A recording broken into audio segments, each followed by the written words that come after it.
Hello বন্ধুরা, আশা করি সবাই ভালো আছেন। আজকে চাঁপাই নবাবগঞ্জ ভ্রমণের তৃতীয় পর্বে আমরা এসেছি তোহাখানাতে।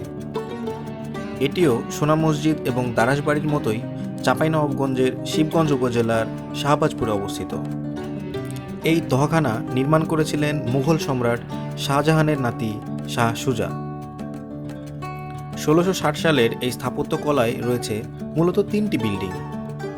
এর একটি হচ্ছে 3 গম্বুজ বিশিষ্ট মসজিদ, দ্বিতীয়টি হচ্ছে বিশাল বাগানযুক্ত শাহ সুজার কবর এবং তৃতীয়টি হচ্ছে তহাখানা। তহাখানা শব্দের অর্থ হচ্ছে যে ভবন গরমকালে ঠান্ডা থাকে। চলুন ঘুরে আসা যাক তহাখানার আদ্যে প্রান্তে।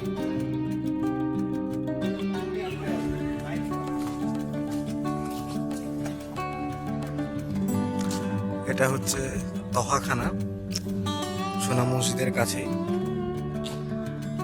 আপনারা দেখতে পাচ্ছেন এটা হচ্ছে একটি ভবন। এখানে আরো বেশ কয়েকটি ভবন আছে।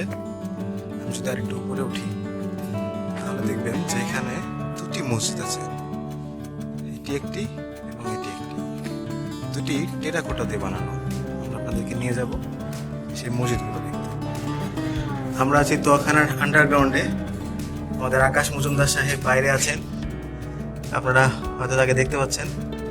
আমরা আন্ডারগ্রাউন্ড জায়গাটা আপনাদেরকে একটু ঘুরে ঘুরে দেখানোর চেষ্টা করি। আমাদের বন্ধুরা চলে আসছে। হ্যালো।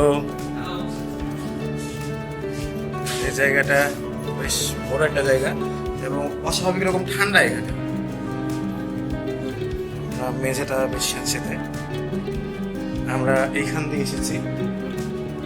এই যে স্পাইরাল সিঁড়ি, এই হচ্ছে আন্ডারগ্রাউন্ড চেম্বার। তোহাখানার আপনাদেরকে একটু আগে যে বিল্ডিংটা দেখালাম, এই বিল্ডিংটারই নিচতলার অংশ এটা।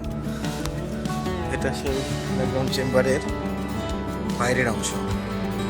আমরা এখান দিয়ে আসলাম।